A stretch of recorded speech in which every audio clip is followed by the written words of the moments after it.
দেড় বছরে যেই জিনিসটা আমরা আলাপ করেছি এখন আমাদেরকে ঠিক সেই বিষয় নিয়ে কথা বলতে হচ্ছে, সেই বিষয় নিয়ে আলাপ করতে হচ্ছে, সেই বিষয় নিয়ে আবারও আন্দোলনের প্রস্তুতি নিতে হচ্ছে। জাতিকে এই দুর্যোগে টেনে এনেছে বিএনপি, ফলে বিএনপিকে এর দায়ভার এবং এর পরিণতি ভোগ করতে হবে।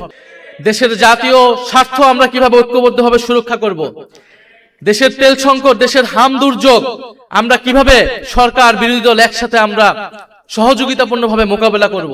আমাদের সেমিনার এখন এই বিষয়ে হওয়ার কথা ছিল। বিরোধী দলের নেতা প্রথম থেকে বলে এসেছেন আমরা দায়িত্বশীল বিরোধী দল হতে চাই, আমরা সরকারকে এই ধরনের জনস্বার্থ ইস্যুতে সর্বাত্মকভাবে সহযোগিতা করব। কারণ 16 বছরের ধ্বংসযজ্ঞের পরে, এই অন্তর্বর্তী সরকারের পরে এই নতুন সরকার খুব সহজেই দেশের এই ধরনের সংকট সামাল দিতে পারবে না। এটা খুবই কমন সেন্স, এটা আমরা সকলেই জানি। 72 ঘন্টা ময়েশ্চার লক সমৃদ্ধ লিলি বডি ওয়াশ, শিয়া বাটারের গুডনেস স্কিন রিপেয়ার করে রাখে সফট ও গ্লোয়িং। গতকাল 10 জন শিশু মারা গিয়েছে হাম দুর্যোগের কারণে।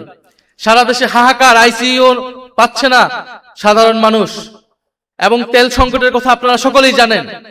কিন্তু আমাদের দুর্ভাগ্য, গত 16 বছর যে রাষ্ট্র সংস্কারের কথা আমরা বলেছি, লড়াই আমরা করেছি, অন্তর্বর্তী সরকারের গত দেড় বছরে যেই জিনিসটা আমরা আলাপ করেছি এখন আমাদেরকে ঠিক সেই বিষয় নিয়ে কথা বলতে হচ্ছে, সেই বিষয় নিয়ে আলাপ করতে হচ্ছে, সেই বিষয় নিয়ে আবারও আন্দোলনের প্রস্তুতি নিতে হচ্ছে।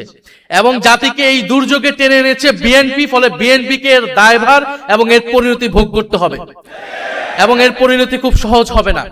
সরকারকে এখনো বলবো যে সময় আছে, দ্রুত সংবিধান সংস্কার পরিষদ গঠনের মাধ্যমে এই সংকট সুরাহা করে জাতীয় ঐক্যকে টিকিয়ে রাখুন, না হলে এর পরিণতি আপনাদেরকে ভোগ করতে হবে।